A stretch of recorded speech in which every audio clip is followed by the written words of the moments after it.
Hello, welcome back to the Monster Train discussion series. This is my second recording of this episode because I recorded the episodes for the week and then the files got corrupted, unfortunately. So, you don't have to know that this is take two, except for I've told you. Don't forget to leave me a like, comment, haha, idiot, uncorrupt your files, and let's get into it, shall we? Today we're talking about Penumbra. Penumbra, the next episode in the champion discussion series. Oh boy. Here we go. Right? What more can I say? Just let's get into it, shall we? We've done the three previous. Let's talk about Penumbra. So you got your three paths: Architect, Monstrous, and Glutton. Each of the paths, as I've noticed, I don't think I noted this in the earlier videos, kind of talked about it in Hellhorned, but each of the paths seems to be an answer to one question, or put it like this.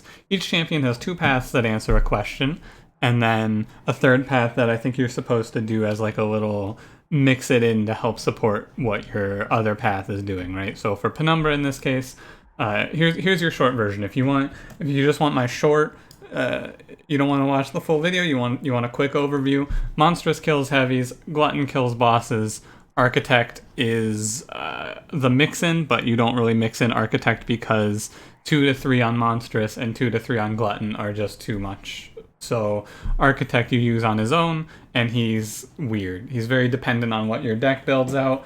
He helps with heavies and he helps with bosses depending on what you put in front of him. There's your short version. Now let's get into the long version, shall we, with Architect. Architect is Penumbra's base stats, 20/20, 3 space, interesting. 3 space is interesting. Kind of awkward, but I don't think it's that big of a deal. Architect Penumbra is a 25/20, then he's a 50/30, and then he's a 140. He does about half of a heavy's health bar at any given point. That's okay. At any point in the game, like that's fine. The interesting thing about Architect Penumbra, in my opinion, is that once you get to Architect level 2, he's a free unit. He replaces all of the space that he uses, so he's just a free 50/30 on the floor, and then when you get to Architect 3, he's just a 140 that generates you 1 space, which is cool. That's neat, and you can also do other things, like if you don't care about anything but, like if you don't care about those stats and you just want the space, you can then like combo it with Sacrifice, play Penumbra, and then kill him. For example, I think Cannibalize is the card I'm thinking of here. But yeah, basically with Architect Penumbra at all levels, you go all the way, you then grab a good Gorge unit to put in front of him, like Crucible Collector, and you put a Morsel Master behind or a Morsel Maker behind, and then you just play morsels with that extra space and you fully gorge to the maximum possibility, and it's cool. Solid, right? Just good. It's not like crazy overpowered. I think that all 3 Penumbras are roughly the same power level, but this one is fine. And it's just fine, right? That's all I have to say. Just fine. I don't think it's crazy strong. I don't think it's weak. I think it is average. Because it's hard to not say it is average. It's a free 50/30, and it scales up to be, like, it's just free, right? He's a free unit. Draw him turn 1, he costs no energy, he costs no space. He's just a free unit. Fine. 2 caveats to note here as well that I should remember. A, the summon effect triggers off of Transcendent. If you care about that sort of thing, you can create crazy large floors. I've never done it because I feel like it's usually a waste of time, but you can. And B, make sure you play your units in the correct order. Thinking of Architect Penumbra as a free unit is cool, it's fine, but if you play a 3-space unit on a 5-space floor and then you go to play Architect Penumbra, it doesn't work. You can't do it. You gotta play Penumbra on that floor first. Don't make that mistake. I've made it. If you do make that mistake, honestly, just quit to the menu and redo the turn. No one's gonna tell. It's fine. Up next is Monstrous Penumbra. Monstrous Penumbra is the heavy killer. It's the big boy. So Penumbra is usually 3-space. Monstrous is 4, 5, and 6 space, depending on the levels. And it is starting out a 40/25, then an 80/50, and then a 170/100. I think a lot of people tell me they think that Monstrous Penumbra is the worst. I've heard this argument a lot of times. I think that Monstrous Penumbra is good. You have to accommodate him. You accommodate him by picking space after Daedalus always. If you're going all the way on Monstrous, you pick space on every single path. not every single path. You always pick space on monstrous or on Daedalus, and then on Fel you decide what you want. Usually I think one space is good enough because you want the space for two reasons. A, at 4 space your train has 5 space on 2 floors on Covenant 25. The trample mechanic, or not the trample mechanic, the largeness of Penumbra is okay. You want to be able to feed Penumbra lifesteal though, because Penumbra's health in the early game here, 25 health, is not very good. You're going to want to be able to fish for and feed lifesteal morsels to your trample Penumbra, especially in the mid game. 80-50, you're just shy of killing heavies in one hit, and you're going to just miss or you're going to just miss getting into Relentless, basically. You're going to die just short of it. Usually, in most combats, there's some where this isn't applicable, like the sweep combat. But for the most part, one lifesteal morsel and trample Penumbra is going to crush out of control. And then in the late game, when you don't have room anymore because you didn't take a second space upgrade, you can just put Penumbra on the floor and forget about them. The 170, 100 will get through all of the waves, except for like maybe against Sap Seraph, you probably won't. Depends on the setup, of course, but typically you can just leave Trample Penumbra on a floor in the late game and just have Trample Penumbra punch a heavy for 170 damage. You put something on the floor above it to clean it up, and you only have one heavy. Basically neutralizes heavies for you. Really solid. I think that the most important thing I want to take away is that a lot of people I've heard, they're like, oh, I'm struggling with Umbra, I don't really understand it. I've heard this a lot. I think that if you are struggling with Umbra, just pick Trample Penumbra, pick space after Daedalus. It's really simple. Like, you basically, Architect and Glutton require you to focus a little more on Penumbra, and that's kind of difficult because there's a lot of things to juggle, and like, oh, well, do I want to gorge Penumbra right now, or do I want to gorge this guy? What floor am I supposed to set up on, etc., etc. I think Trample Penumbra is very simple, kind of plays itself, especially in the late game. Pick the lower floor from the floor that you're planning to kill the boss with, place Penumbra on that floor, and then ignore him. Maybe throw him a lifesteal if you have like Immortal Trader, you can somehow swing it, right? Throw him some healing maybe to get him a little more bang for your buck, but like 170 damage is worth accommodating in my opinion with a single space upgrade. It doesn't solo answer heavies, you'll need to have something else to clean up, but 170 is a big chunk. And if you buff Trample Penumbra enough times, they'll start wiping entire floors too. Early game he can wipe entire floors, Clergy combat, and the combat that's like a defender and then the 2-5 ones, those combats just get bodied by Trample Penumbra straight up. And then in the mid game you won't be one-shotting entire floors most likely, but you can get back there in the late game pretty easily. One other thing to mention is that if you start with one of the most powerful things, a auto win if you're the type to just roll for a winning starter, is Trample Penumbra plus a Void Binding in your starting hand, the uncommon card that gives damage, shield, rage, ember drain.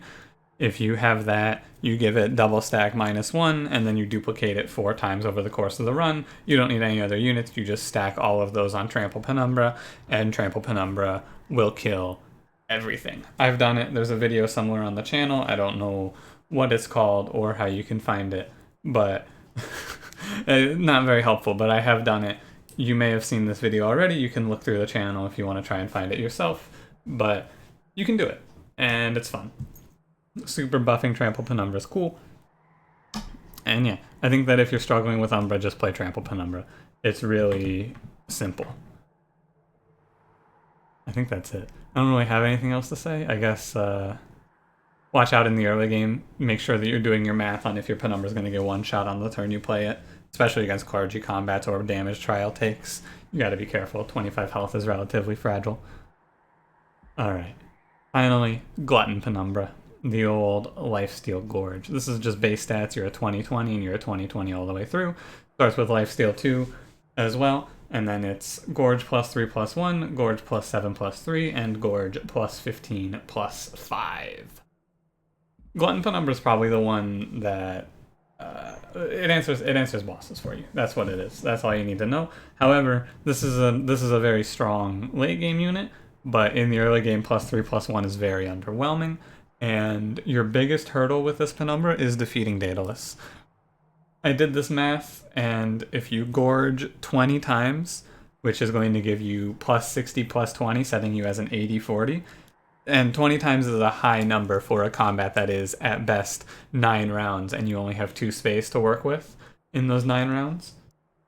If you're able to generate 2 morsels per round, you'll probably get 18. So this is like 20 is a very high number. I just want to make sure that's clear. If you gorge Penumbra 20 times against Daedalus and go into the round with no, I guess let's say for ease of calculations, you get up to like 150, right, through like the buffs of damage morsels and whatever you can generate, right? Maybe you get a morsel miner in there or something like that, and you go into the round with a 150 on your Penumbra, right? That's only going to do 500 damage to Daedalus. Even if you go in there as a 150 raw stats, you will die to Daedalus still. So prepare for that. Just recognize that.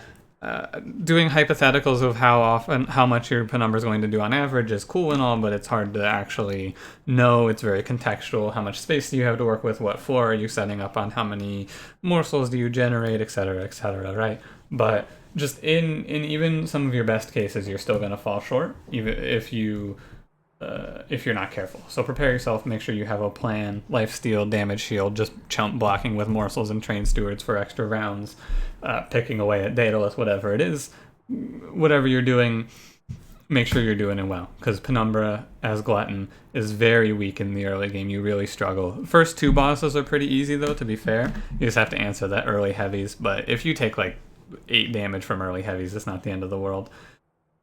You really, really just have to watch out for Daedalus. After Daedalus, things smooth out. At +7, +3, you get a lot more efficient, plus you have better morsel generation in the mid-game. You get access to uncommon morsel cards like Cannibalize, like Grovel, things like that.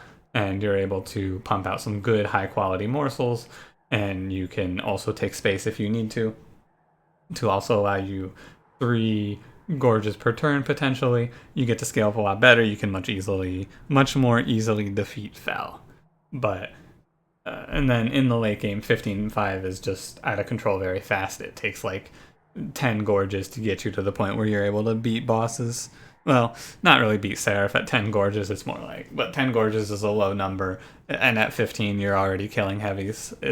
And also essentially Glutton Penumbra scales exponentially. It's why I think that both Monstrous and Glutton don't want to go into Architect ever, even though it sounds cool, because you are missing out on an extremely large amount of scaling. You're missing 90-50 worth of stats, or you're missing +8, +2 on your gorges, both of which are very, very powerful.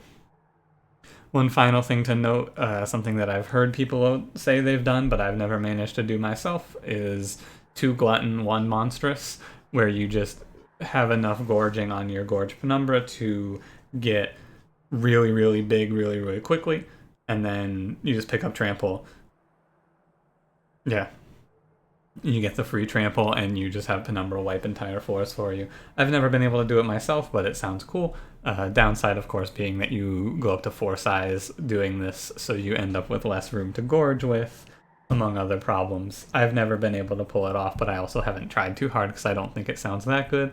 I'd rather go into Glutton 3 and answer heavies a different way, or just pick up a Umbra Stone to pick up Trample through that means. Either way, like however you're doing it, just know that Trample plus Glutton Penumbra can become very strong. Similarly, Furnace Tap on either of these Penumbras is very good. Being able to multi-strike, honestly, Furnace Tap on each of the Penumbras is very good. Being able to, I think especially on Trample Penumbra, because if you can apply a Furnace Tap to this boy, 390, or sorry, not 390, 340 is going to most likely kill an entire floor in the late game. The only one it won't is 290 health heavies, right? Because they are 380, and you're not quite doing enough, but,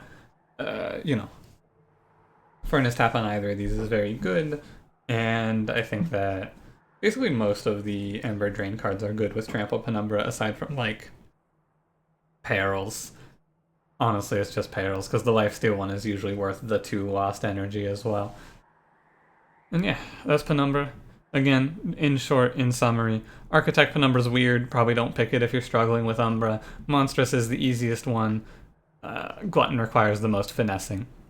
I think that Monstrous is the most consistently strong throughout all phases of the game as long as you pick up space. One other thing I need to make sure I mention as well, if you're going up to Monstrous 3 and you're not taking double space, don't pick Commemorative Spike. Don't do it. You're going to lose the game.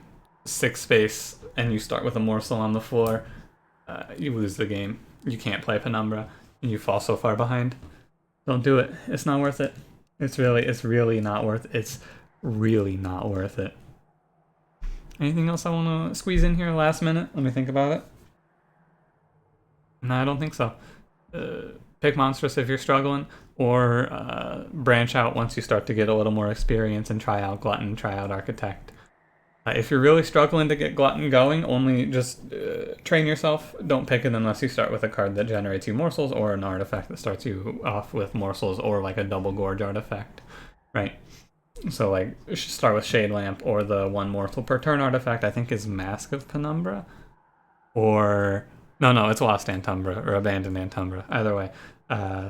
Just don't pick it unless you have morsel generation, because going in raw with just Shade Splitters and not picking up any packed morsels or Antumbra assaults can leave you bad.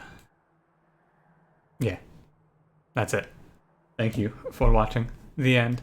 Kind of an abrupt ending, but you know, it's just these videos are just kind of me spewing information at you and then saying goodbye. So goodbye. Thank you for watching. I hope you found this video helpful. Don't forget to leave me a like if you decide that you liked it. Subscribe if you want to see more discussion videos like this one, and I will see you in the next one. Have a good one.